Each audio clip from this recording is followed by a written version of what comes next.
Hello class, I wanted to post up an announcement about your final paper, the signature assignment. It's going to be due week 7, the end of week 7. There's been some questions about it, and I promise I'm writing down all the kind of questions and bumps along the way that we faced, and I plan to pass along these to the course coordinator that has this class in order to make some adjustments. So I apologize, just bear with me through all this. So if you go to week 7 from the tab, and you go to the bottom, you're going to find right there where it talks about the lifespan course paper assignment. So the confusion comes in here on this page when it talks about 5 mini papers, but then here earlier it talks about the 10 to 11 page paper. So what it is, I'm going to pull up a different document. You'll see here, and you can find this as well on Blackboard. Here are some of the guidelines. There's 5 different stages that we're going through in this class. So those are what is referred to as the 5 mini papers. Now, how you're going to write this assignment is a regular APA style 10 to 11 page paper. So I want you to conceptualize it as one big paper that has 5 different components. Each one of these components, each part of these papers is approximately 1 to 2 pages, with the last one, late adulthood, being 2 to 3 pages. And the reason that is a little bit more so is because that's what we're covering at the end here, and there's an additional prompt here as to what is expected in there. So it's one big paper that has 5 different sections to it. Conceptualize it that way.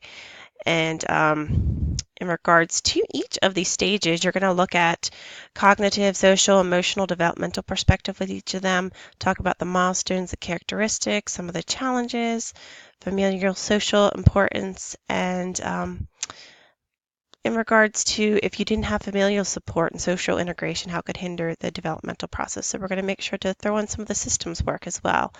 So you're going to review each stage.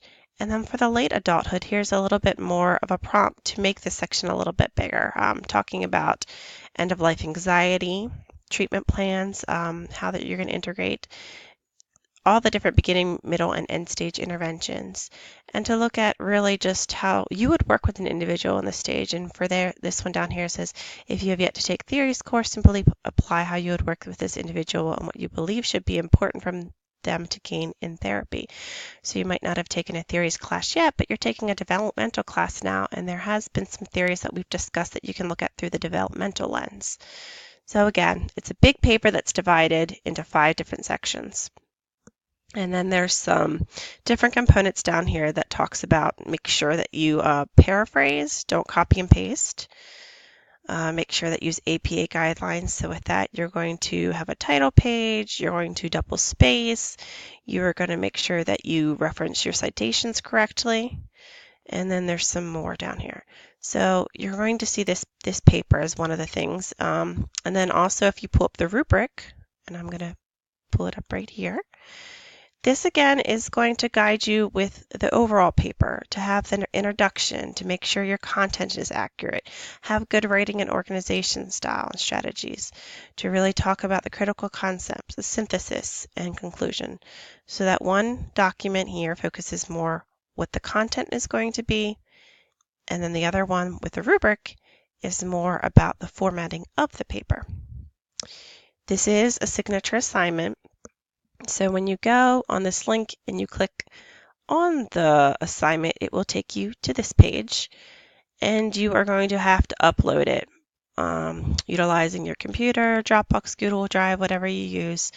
You will note, if you have never used Turnitin before, that it does take some time to upload or into the system, and you will get an Originality Index. So this is something in which your paper's being compared to a bunch of papers in the database to determine if it's really to track plagiarism.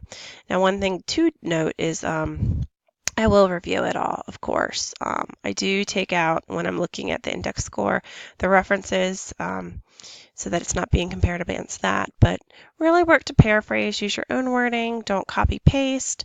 I want to make sure that you are submitting your own thoughts. So I believe that's it for that. Again, thank you for your patience. If you have any other questions, please let me know. All right, thank you.